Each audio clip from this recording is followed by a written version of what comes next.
Entramos a metaxénicas. Dengue. Dengue. Esta clasificación de dengue clásico y el dengue hemorrágico ya ha cambiado, como vamos a ver ahora. Hay una fase febril y una fase severa. El virus es el Flaviviridae. Flavivirus es un virus RNA. ¿Cuántos serotipos tenemos? 4. ¿Cuál es el serotipo más frecuente en nuestro medio?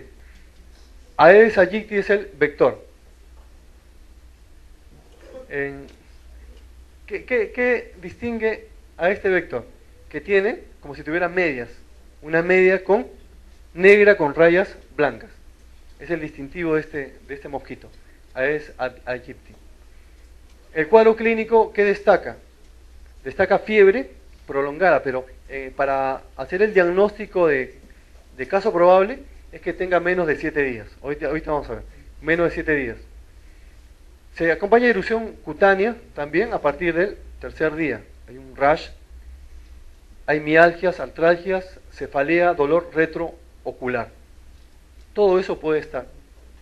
Pero para el criterio de caso probable, basta que tenga fiebre menos de 7 días y que proceda de zona endémica. Piura, la selva y también parte de la ceja de selva de Huánuco. Criterio es fiebre menos de 7 días, que proceda de zona de la selva y que tenga algunos criterios clínicos. El periodo de incubación, han visto que están preguntando, en promedio, 10 días. La selva, Piura, parte de Huánuco. Y acá en Lima, pero son casos aislados. Bueno, esto es lo que la etapa febril, de 3 a 6 días en niños y 4 a 7 días en adultos. Bueno, ya los síntomas han sido mencionados. La etapa crítica se presenta acá una gran deshidratación, alteración de la permeabilidad capilar que va a llevar a derrame, a escape de líquido. Y el aumento del hematocrito es un buen marcador confiable de la disminución del volumen plasmático efectivo. Cuando pasa a shock ya estamos hablando de dengue grave. Una pregunta, lo que dijo el doctor Humberto Lira. ¿Puede haber shock al inicio sin hipotensión? Por supuesto, pero hay disfunción orgánica. No necesariamente desde el punto de vista, claro, ya tiene alteración mental, ya se avecina la tormenta, ya está en shock. Puede durar algunas horas, puede ser prolongado o recurrente, más de 2 o 24 horas y más de 48 horas. Y el dengue, no necesariamente el dengue grave va a presentar sangrado. Puede ser un dengue con signo de alarma y ya puede tener sangrado, hemorragia subconjuntival o a nivel de diferentes partes, abdomen, tórax, se puede presentar el sangrado. Hay una prueba que han escuchado ahí, la prueba de torniquete, ¿estaba en los signos de alarma, me parece? ¿O los criterios? Sí, ¿no? La prueba de torniquete, a ver qué consiste. Se coloca el manguito del tensiómetro y se lleva la presión, una presión arterial media, 2 veces la diastólica más 1/3 de la sistólica. Y se espera 5 minutos. Después se retira el brazalete y se considera positiva cuando aparecen 10 o más petequias en un área de 5 centímetros de diámetro. Esa es la prueba del lazo positivo, la prueba del torniquete positivo. Esto sería el dengue severo, ya no hemorrágico, no dengue grave. Cuando ya el paciente va a presentar un estado de shock. Se va a distinguir por una gran hemoconcentración, una elevación del hematocrito más del 20% y derrame, escape de líquido, derrame pleural, ascitis. Esto de acá, esto también es pregunta de examen. Para que haya dengue grave, para que se produzca una dengue grave que se llamaba antiguamente dengue hemorrágico, tiene que haber el antecedente que este paciente ya ha tenido infección por dengue anterior. ¿Es verdadero o falso? Es verdadero, pero es verdadero en cuánto, en un 90%, no en un 100%. Porque también puede haber dengue grave sin que haya habido una infección previa, sin que el paciente haya estado sensibilizado, por si acaso. Pero, de todas maneras, si se presenta un 90%, es un requisito para que aumente el riesgo de que se presente dengue grave. El signo de dengue hemorrágico, ahora llamémosle pues severo, está asociado a lo que le decía, antecedente de haber presentado dengue clásico, en un 90%. Haber tenido dengue anteriormente. La fiebre hemorrágica, también se la llamaba así, dengue severo, está asociado a infección previa por otra cepa del mismo virus. ¿Existe la vacuna contra este virus? Todavía no, está en proceso, dice que está en proceso. Cuando la persona se infecta de dengue, desarrolla inmunidad para todos los serotipos. Ahí está feliz, pues. Está inmune para todos los serotipos, pero eso dura nada más que un mes. Después del mes, solamente queda inmunidad permanente para el serotipo del virus, que en este caso es el tipo 2. Es por eso que la prevención es lo más importante. Hay una pregunta, no sé si está después, donde ojalá que esté, pero les digo. Ponen, ¿en qué caso de enfermedad metaxénica es más importante esto? La lucha contra la proliferación de mosquitos, es decir, erradicando el agua libre, el agua donde pueda colocar sus huevecillos. Y quedan con dos alternativas finalmente, o dengue o paludismo. Porque el anófeles también necesita agua para que sus huevecillos sigan su desarrollo. Entonces, ¿qué marcarían? ¿En cuál de las dos enfermedades es más importante esta erradicación, la proliferación del mosquito, evitando que haya agua a su disposición? Y este mosquito quiere agua limpia, no quiere agua sucia, así como agua como es del cilindro. Y la respuesta es dengue. ¿Y por qué no malaria? Porque ¿hay tratamiento para la malaria? Sí. ¿Hay tratamiento para dengue? No. Por eso hay que poner más énfasis, porque no hay tratamiento específico para esta infección. Otra pregunta. En zonas endémicas, acá está la pregunta. En zonas endémicas, el recojo de inservibles y búsqueda activa en aguas estancadas, botellas y tanques, se realiza para detectar la presencia del vector del. Hay dos respuestas ahí. El Plasmodium, vivax y el virus del dengue. Lo demás no entra en el cuento. Pero de las dos, ¿por qué marco dengue? Porque no hay tratamiento para dengue. En cambio, para malaria sí. Yo cuando vi esta pregunta no sabía exactamente por qué era la respuesta. Pero después ya buscando encontré esa respuesta, porque no hay tratamiento específico para dengue. Entramos a la leishmaniosis. Para recordar, lo que podrían preguntar, ¿cuál es la forma infectante y cuál es la forma diagnóstica? La forma infectante de la leishmaniosis es ahí tiene la familia, género Leishmania, es un protozoario flagelado. No olvidarse el periodo de incubación. El de dengue era hasta 10, 14 días, acá es mucho más tiempo, hasta medio año. ¿Cuál es la forma infectante? Esta forma del parásito, de este protozoario en forma de S, que se llama promastigote. Hay un nucleoplasto y un flagelo que emerge de uno de sus extremos. La forma infectante es el promastigote. ¿Cuál es el vector? Es el Phlebotomum o el Lutzomia. La forma diagnóstica ya se convierte en esta forma redondita, siempre con el nucleoplasto y el flagelo incorporado. Se llama amastigote. El tipo de lesión es como si hubieran hecho con un bisturí de bordes muy regulares. ¿Duele? No duele. Es sin dolor. ¿Cómo empieza? Empieza como pápulas.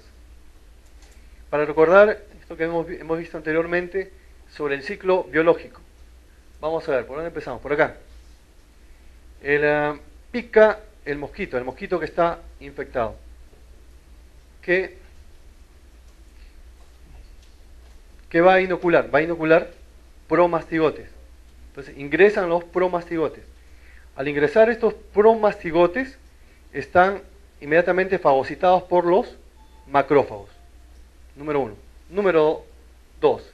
En el interior del macrófago, este promastigote se convierte en amastigote. Estos amastigotes empiezan a multiplicarse dentro del macrófago. Es tanta ya la cantidad de macrófagos que hacen que estalle el macrófago. Cada cantidad de mastigotes que estalla el macrófago y nuevamente invaden otros macrófagos. Ese es el ciclo.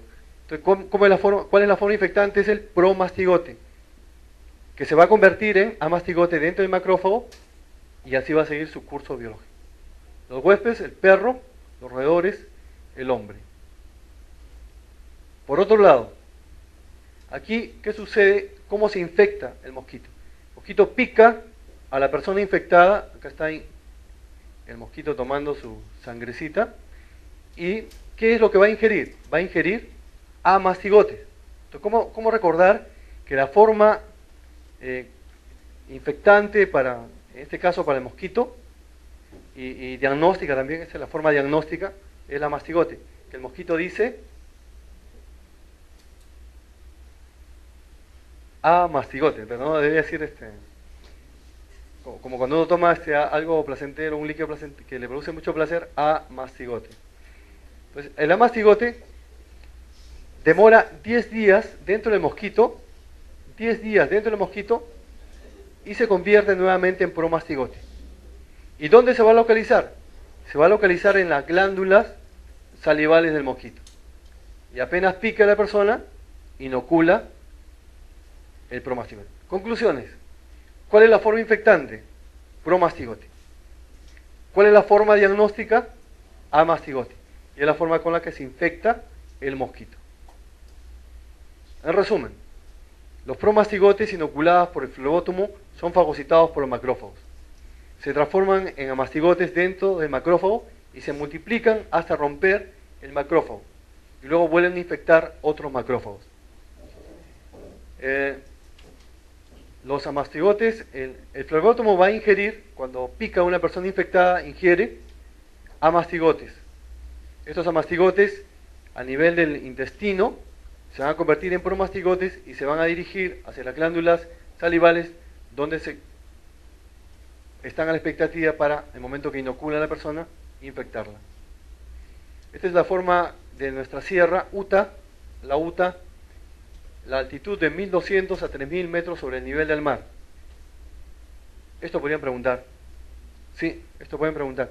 1200 a 3000 metros sobre el nivel del mar, la UTA. La gente de la Alemania peruviana, es una zoonosis, acá están los reservorios, perros, zorros, roedores, y la lesión como la que vimos en la foto, lesión única de bordes regulares, y que puede curar espontáneamente, pero no es tan frecuente que cure espontáneamente. Esta de acá es la espundia en la selva a menos de 1500 metros del nivel del mar. El problema es la Leishmania brasiliensis. El problema es que puede, en un 15%, puede dar metástasis hasta las mucosas oronasales, y vean todo el daño, toda la lesión, toda la destrucción que pueden ocasionar en la nariz, en el cartílago de la nariz.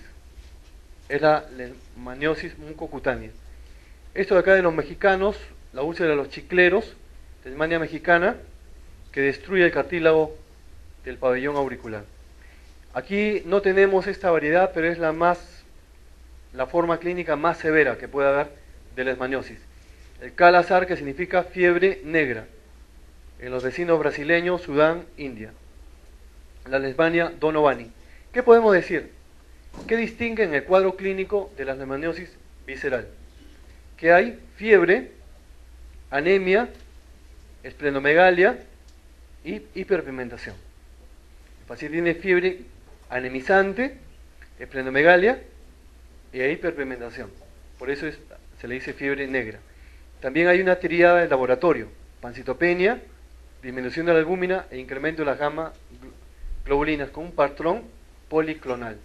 Complicaciones por hipersensibilidad de tipo 3, por formación de inmunocomplejos a nivel del del riñón, glomerulonefritis, puede dar amiloidosis también, un cuadro de ser tratado de alta mortalidad. ¿Cómo hago el diagnóstico?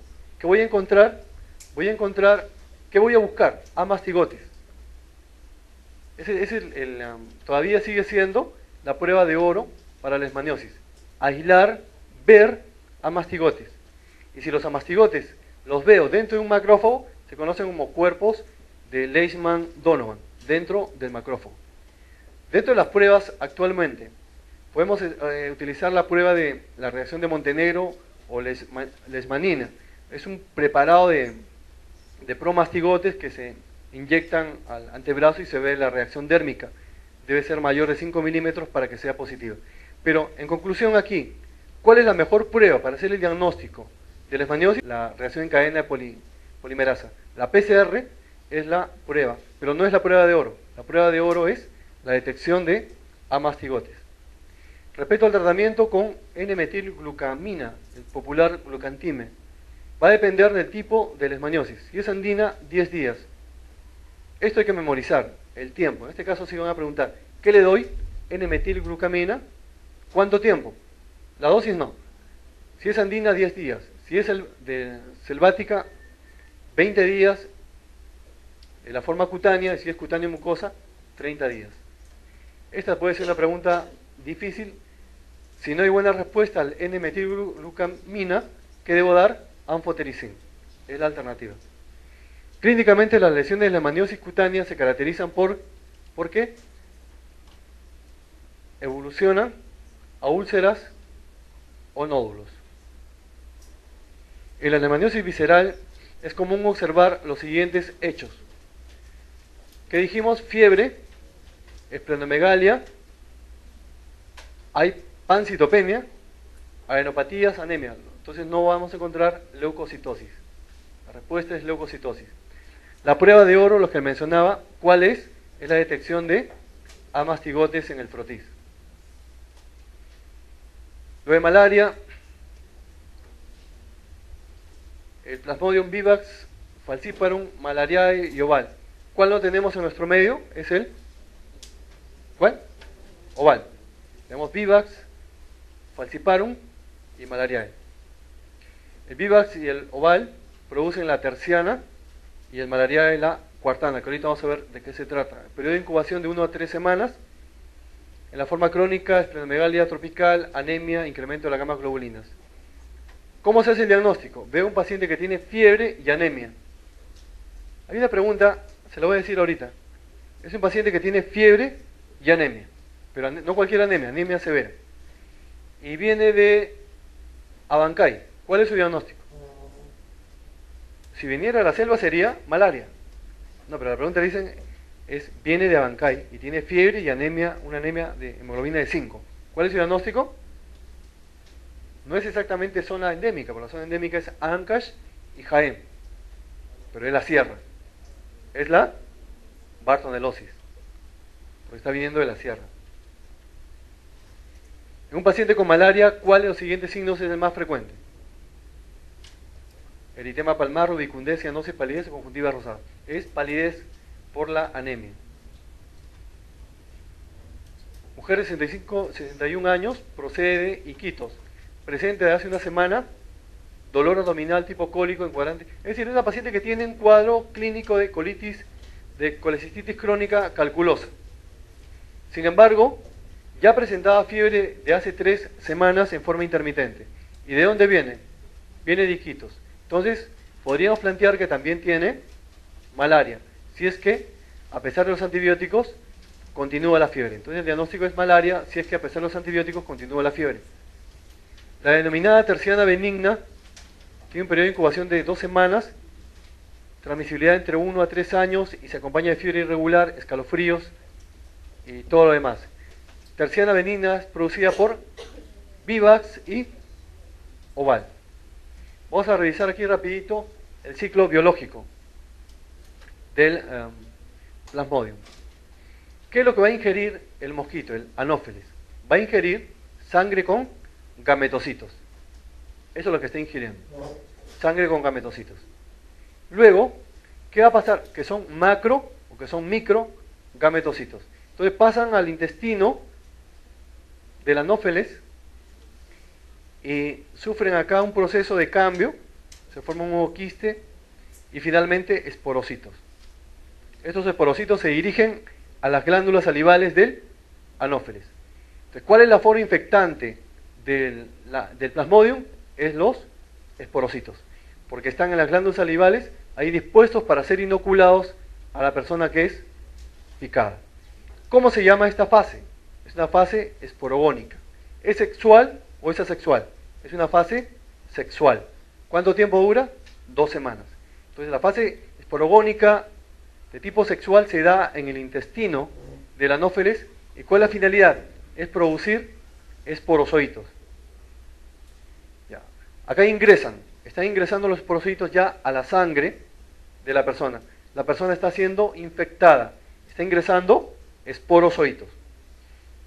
¿Y cuál va a ser la estación? La estación va a ser el hígado. En el hígado, algunos de estos porozoitos deciden permanecer en estado latente. Se quedan como dormidos. Son los hipnozoitos. Los hipnozoitos solamente se van a presentar por vivax y oval. Nada más. Ahí tienen. ¿Qué sueño? Oval, vivax. Los demás siguen multiplicándose hasta que se forma el esquizonte maduro, pero ya no lleno de porocitos, sino de merozoitos. Los esporocitos se van a transformar en merozoitos dentro del llamado esquizonte maduro, que se va a romper. Y se va a romper, y estos merozoitos pasan a la circulación sistémica. ¿Y cada cuánto tiempo?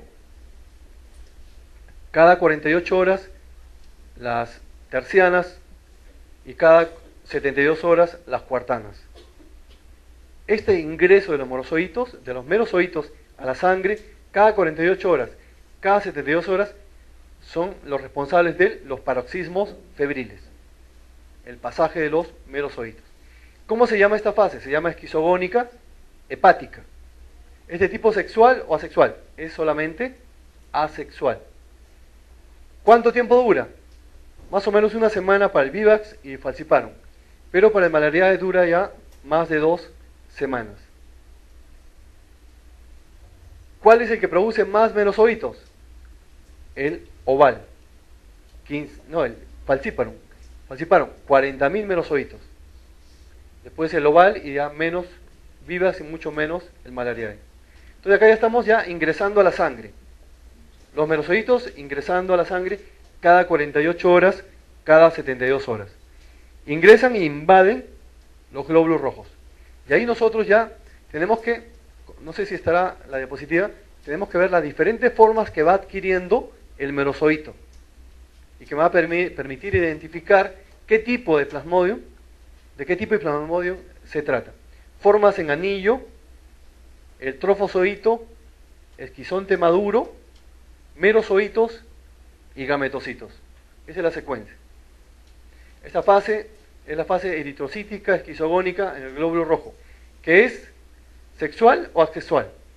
Es asexual en parte y sexual en parte, porque se forman también gametocitos. Acá tienen las formas en anillo. Tienen las formas más gruesas, son para vivax, formas más gruesas. ¿Y cuál es el que tiene varios anillos? Es el falciparum, el único que voy a encontrar dentro del glóbulo rojo, varias formas en anillo. ¿En cuál de los 4 crece más el glóbulo rojo? Se hincha más. Es en el vivax y en el oval. Hay formas características y también el esquizonte también puede adquirir formas características, pero esto es más característico. Que en el falciparum los gametocitos tienen forma de salchicha. Un resumen. ¿Cuál es la forma infectante del plasmodium? Es el esporozoito. Entonces, cuando el anófeles pica a la persona que está inoculando esporozoitos, el esporozoito pasa al hígado, donde se va a convertir en merozoito. Estos merozoitos cada 48 horas, 72 horas, pasan a la circulación sistémica. En la circulación sistémica invaden los glóbulos rojos y van a dar lugar a más merozoitos, o también se van a convertir en gametocitos. Tenemos una fase esquizogónica, hepática, una fase eritrocítica, donde se van a formar los gametocitos, parcialmente sexual y parcialmente asexual. Cada una de las siguientes afirmaciones es correcta, excepto una. Vamos a ver. La hembra del mosquito anófeles es el vector. Verdadero. Al comienzo de la infección, los esporocitos ingresan a los hepatocitos. Sí, ¿no? Los esporocitos. La salida de los merozoitos de los eritrocitos es la causa del paroxismo malárico. Sí, justo lo que estaba conversando. Los gametocitos se forman principalmente en el tracto gastrointestinal, pero será el mosquito. No me dicen acá. Entonces, si no me dicen el mosquito, yo asumo que eso es o falso. Acá, simplemente para decir cuál es la prueba de oro para malaria, es gota gruesa. Pero la gota gruesa, ¿te permite decir de qué tipo de Plasmodium estamos hablando? No, ese es el inconveniente. Es por eso que cuando se hace gota gruesa, también se hace frotis. Esta combinación de gota gruesa más frotis sí permite decirnos de qué Plasmodium se trata. ¿Cuál es la mejor prueba? La mejor prueba también es el PCR, pero que no se usa en niveles primarios de atención porque es muy complejo y costoso. Aquí las pruebas en inmunofluorescencia o Western blot ELISA no detectan exactamente el Plasmodium, sino los detritus de este Plasmodium, las células que han sido dañadas por la presencia de ese Plasmodium. Y estas pruebas son las que se usan en los sistemas de atención básico, las pruebas inmunocromatográficas, pruebas rápidas, que tienen una sensibilidad y especificidad mayor del 90%. Cuanto a los criterios de signos de alarma, ¿cuál es el principal? Es el compromiso del sistema nervioso central, es el signo de alarma principal. Complicaciones en el caso de falciparum, puede dar edema cerebral y microtrombos a nivel de los capilares. Edema agudo pulmonar no cardiogénico. Ante esta pregunta, ¿cuál es la forma grave de malaria por falciparum? ¿Cuál sería su respuesta? Buscamos compromiso de sistema nervioso. Sería sistema nervioso central, convulsiones. Son complicaciones de la malaria por Plasmodium falciparum. Marque lo falso. IRA, sí. Paludismo cerebral, lo acabamos de ver. Anemia severa, sí. Enfermedad tropical, sí. Ruptura tardía de vaso no es de falciparum. La causa más frecuente de ruptura espontánea de vaso está asociada en malaria. Tratamiento. Hay preguntas de tratamiento también, pero solamente indican el nombre, nada más. No quieren el número de días, tampoco la dosis. Entonces, quieren el nombre del fármaco y para qué sirve, qué fase actúa. Esas son las preguntas que le hacen. Cloroquina. Es una. No me interesa la dosis. Pero, ¿en qué fase va a actuar? En la fase eritrocítica esquizogónica. Ahí va a actuar. Primaquina. Va a actuar en la fase esporogónica. 2 semanas. Entonces, esta es pregunta del residentado. Primaquina, o cuál de los fármacos antimaláricos van a actuar en la fase esporogónica. La respuesta es primaquina. Si preguntaran, en la fase eritrocítica es la cloroquina. Profilaxis, cloroquina, desde 1 semana antes del viaje. Formas resistentes a la cloroquina, sulfadoxina más pirimetamina. Y profilaxis, mefloquina. Esta pregunta, respecto a la malaria, marque la respuesta correcta. Los esporocitos son infectantes para el hombre. Esta es la respuesta. Todo lo demás es falso. Respecto a la Bartonella, las zonas endémicas de Bartonelosis están en Ancash y Jaén, Cajamarca. El vector es la Lutzomia. Bartonella basiliformes, especie Verrucarum y peruensis. ¿Cómo hago el diagnóstico de Bartonelosis? También es fiebre y anemia severa, o sea, como un cuadro de malaria, solo que la fiebre no es en paroxismos. Hay artralgias, mialgias, alteración del sensorio, y vamos a ver por etapas. En la fase aguda, lo que se conocía o se conoce como la enfermedad de Carrión, dura 3 semanas, fiebre, anemia severa, artralgias, mialgias, alteración del sensorio, cefalea, úlceras orales, púrpura, edema facial, como estamos viendo en el niño. Esa es la fase aguda. ¿Qué formas predominan? Formas bacilares. En cambio, en la fase hemática intercalar, donde predominan las formas, los cocoides, aquí no hay síntomas. Y luego ya aparecen las verrugas, que pueden ser verrucomas menores de 3 milímetros, se conocen como miliar, o mular, verrucomas de 5 milímetros o más, o las formas ya nodulares en las zonas de extensoras. Este cuadrito, vean en la fase aguda cuáles son los exámenes más importantes. El frotis y el hemocultivo. En la fase eruptiva casi todas menos frotis. En cambio en la fase sintomática casi ninguna sirve. ¿Cuál es la prueba? Y aquí otra vez, la hemos visto en dengue, la hemos visto en leishmaniosis y la hemos visto y la vamos a ver acá en bartonelosis. PCR, sirve para todas las fases. En este caso hay un paciente que viene de Ancash, tiene 16 años, tiene fiebre y anemia aguda severa, entonces debe ser Bartonella. Hay complicaciones a nivel cardíaco, bloqueo de rama derecha, derrame pericárdico, también neumonía. Son complicaciones que pueden darse asociadas a bartonelosis, excepto el bloqueo de rama derecha, no se presenta. La pregunta es, ¿cuál de los exámenes no sería aportativo para el diagnóstico? ¿Cuál no interesa? El cultivo hisopado faríngeo. ¿Por qué aglutinaciones sí? Porque bartonelosis puede dar reacción cruzada, puede dar aglutinaciones positivas. Estos son los criterios de alarma: fiebre alta, hipotensión, compromiso sensorio, disfunción renal. En cuanto a las complicaciones, las más frecuentes son las neurológicas, 68%, y luego vienen ya las cardíacas. Dentro de las cardiovasculares va a destacar el soplo sistólico, hipotensión ortostática, cardiomegalia. De las hematológicas, la anemia y la púrpura.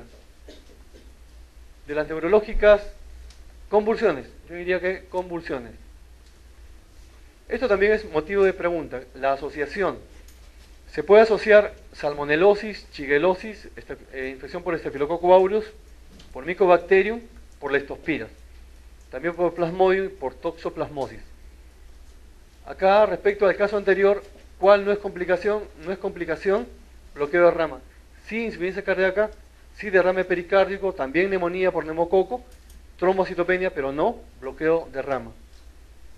Acá vean cuáles son las siguientes infecciones más frecuentes en pacientes con bartonelosis. ¿Cuál es la complicación? Buscamos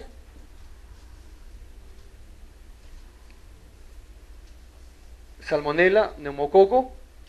¿Cuál marcarían? ¿Salmonela o neumococo? Salmonela.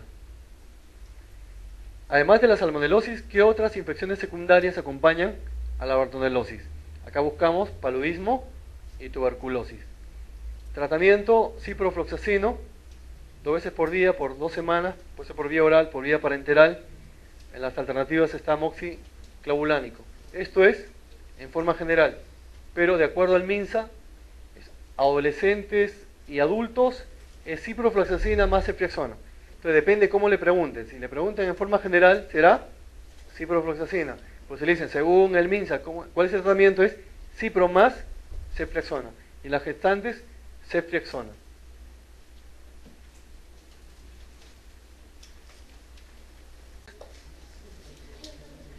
Eso de acá, vamos a hacer las preguntas nada más. De mononucleosis infecciosa.